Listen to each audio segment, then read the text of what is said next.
Sa mga naghahanap nga ng chicken biryani na talaga namang hindi minekos-mekos at may smoky flavor pa, This one is smoking flavor. at makasisiguro kang authentic dahil yung chef nila ay galing pang ibang bansa, My from Sir Nepal. at halos lahat nga ng mga all-time favorite kong mga Indian food ay nandito na sa restaurant nila. Namaste, my name is Mohan Chef. I'm a chef of Indian Masala Curry House.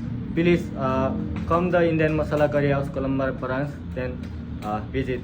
Thank you so much. At nandito nga tayo ngayon sa napakalawak na branch ng India Masala Curry House. Dito lang yung located sa may Kalamba. Ito yung CMC. Tapos ito yung tulay. Tapos dito sa may unang building, yun yung makikita ang Indian Masala Curry House. So yun yung Riverview na resort dito sa may Kalamba. Tapat na tapat lang yun. Ang Indian Masala Curry House, Kalamba. Pagpasok mo nga ay napakalawak at fully air-conditioned talaga yung lugar nila. Namaste! Welcome to Indian Masala Curry House, Kalamba Branch. Mababait at approachable yung mga staff nila dito at talagang maa-amaze ka sa mga iba't ibang pagkain nila.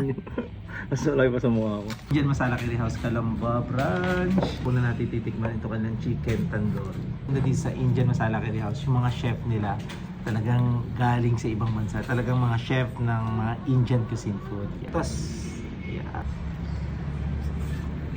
Ang lambot ng chicken nila. Tapos iba yung lasa niya kaya mayroong flavor na sumasabog sa bibig mo. Tapos manghang. Hindi sobrang anghang, pero saktong-sakto yung lasa niya. Yung panipuri, simple lang siya. Ito naman yung dahi puri. Meron siyang laman dito sa loob. Sarap po. Normally natitikman ko yung panipuri lang, pero mas masarap tong dahi puri na. So, try naman natin tong cheese naan, garlic naan, rumali roti.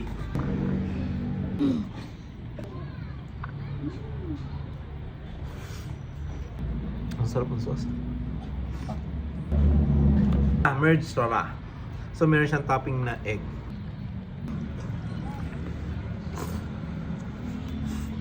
Ang sarap ng sili. Hyderabadi curry. Ang masarap dito sa India Masala Curry, yung mga Indian spices, panalo.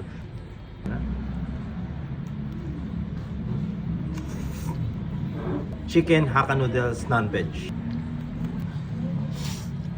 Ting unique yung pansit nila talaga.